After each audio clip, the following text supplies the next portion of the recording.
High, তোমরা সবাই কেমন আছো? আশা করি তোমরা সবাই ভালো আছো। আমি কিন্তু অনেক অনেক ভালো আছি। আর আজকে বাজার থেকে মা এনে দিয়েছিল আম। বাবা যেহেতু বাড়িতে ছিল না, বাবা গেছিলো বেড়াতে, সেজন্য মাই গেছিলো হাটে, মা আর দাদা। দেখো কত ফল টল এনে দিয়েছে। আর আমার জন্য মা করেছিল পিঠে। আর আমাদের তো বাঙালিদের পৌষ মাস মানে পিঠে। আর এখন তো বাঙালিদের যখন খেতে মন যায় তখন বানিয়েই খাই। এখন হচ্ছে শ্রাবণ মাস, আর এখন খেতে মন গেছে আমার দুধে ভেজানো পিঠে, সেজন্য মা বানিয়ে দিচ্ছিল। আর সেদিনকার পিঠেটা এতটাই ভালো লেগেছে যে পরের দিন আবারও বানিয়েছিলাম। আর দেখো, তারপর বাবাকে বিরিয়ানি আনতে বলেছিলাম। বাবা আসার পরে বিরিয়ানি এনে দিয়েছিল, বিরিয়ানি খেতে মন গেছিলো। আর আমার না এখন প্রচণ্ড গরম লাগে, মানে পাখা চললে তবুও গরম লাগে, এতটাই কী আর বলবো, গরম লাগে। আর এই পিঠেগুলো তো সবসময় মানে চিকেন দিয়ে খেতে বেশি ভালো লাগে।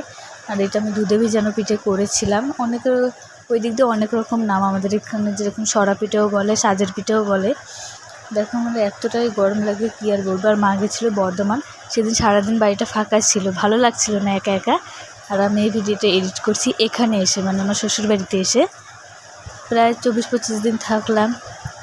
থাকার পরে এখন অনেক দিন থাকলে না পুরো একটা মায়া মতন হয়ে যায়, বাড়ি এসে আর ভালো লাগে না, একা একা এখন একা লাগছে।